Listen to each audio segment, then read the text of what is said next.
بسم اللہ الرحمن الرحیم۔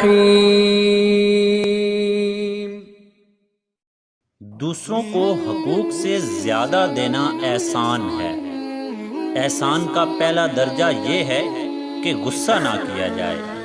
دوسرا درجہ یہ ہے کہ اسے معاف کر دیا جائے جس کے عمل نے آپ کے اندر ناپسندیدگی کا اظہار پیدا کیا، یعنی غصہ پیدا کیا، اسے معاف کر دیا جائے۔ اور پھر تیسرا درجہ یہ ہے کہ اس پر ہو سکے تو احسان کر دیا جائے۔ احسان معافی کا اگلا درجہ ہے۔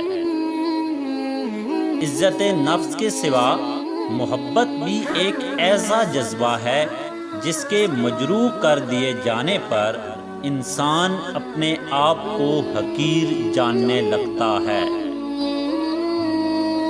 جھگڑے اس لیے بھی ختم نہیں ہوتے کیونکہ ہم جھگڑوں کو جھگڑوں سے ہی ختم کرنے کی کوشش کرتے ہیں۔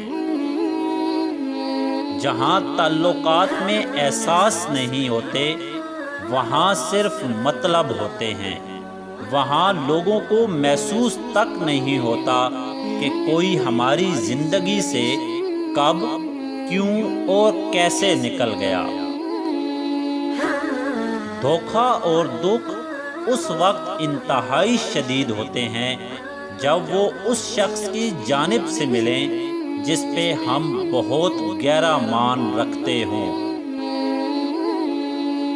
پھول جب شاخ سے ٹوٹ جاتا ہے تو اس کی زندگی ختم ہو جاتی ہے، مگر جب بندہ دنیا کے ہاتھوں ٹوٹتا ہے تب اس کی رب سے جڑنے کی شروعات ہوتی ہے۔ عورت کے لیے ضروری ہے کہ گناہ کرنے سے پہلے وہ اپنے آپ پہ ترس کھائے، کیونکہ گناہ کرنے والی عورت کو توبہ کے بعد اللہ تو معاف کرتا ہے لیکن لوگ معاف نہیں کرتے۔ وقت گزرتا ہے اور گزرتا چلا جاتا ہے۔